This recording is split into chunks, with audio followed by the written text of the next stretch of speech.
It's the 80th. I don't like to say anniversary because isn't anniversary something that's happy? Give me another word for observance, remembrance. Pearl Harbor, 80 years ago. 80th yearly respect. Thank you. That also works.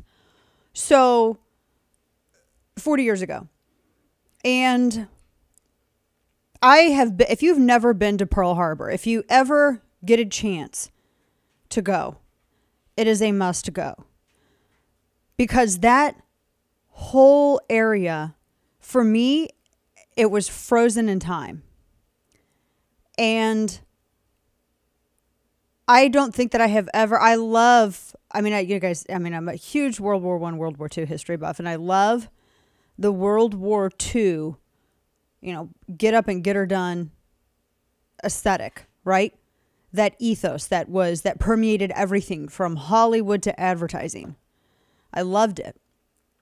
And when we were there, because they have a private foundation that have taken it over. And it was a really, really amazing place. And my kids were still pretty little bitty when we went. Spent all day there. And the somberness of the USS Arizona, going and looking. I mean, there was so much there. And it is a place that's frozen in time. And they have this cantina. When we finished at USS Missouri. And there was this cantina that was there, apparently when our boys were shipping out. And it has all of these original signed photos that all of these Hollywood celebrities sent to our troops. That sent before they were they sent them all to this place. They were, and when they came to visit them, but I mean, Rita Hayworth, so many, Marlene Dietrich, so many of these signed originals, and it's just a little cantina. You can get moon pies there. I totally got a moon pie. I mean, why wouldn't you? It's a moon pie, and it's you're at Pearl Harbor.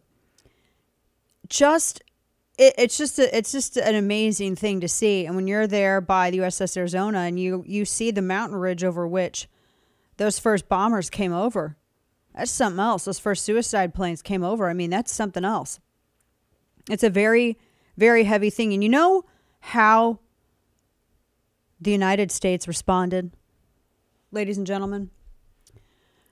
After the United States was surreptitiously sending resources to Britain as they were duking it out and holding down freedom, as we were waiting for some reason to get involved,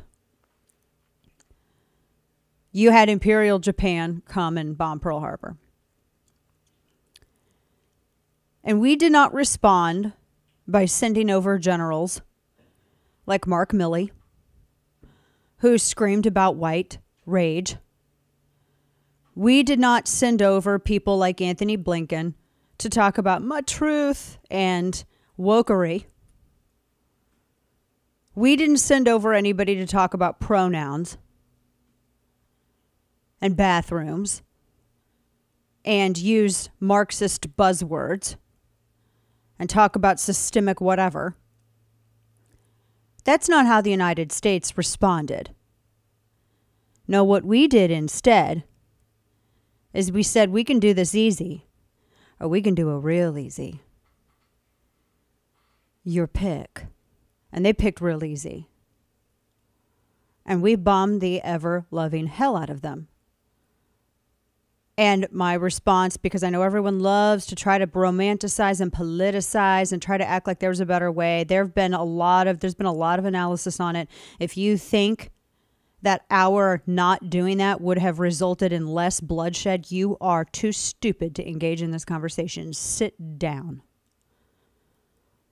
FAFO.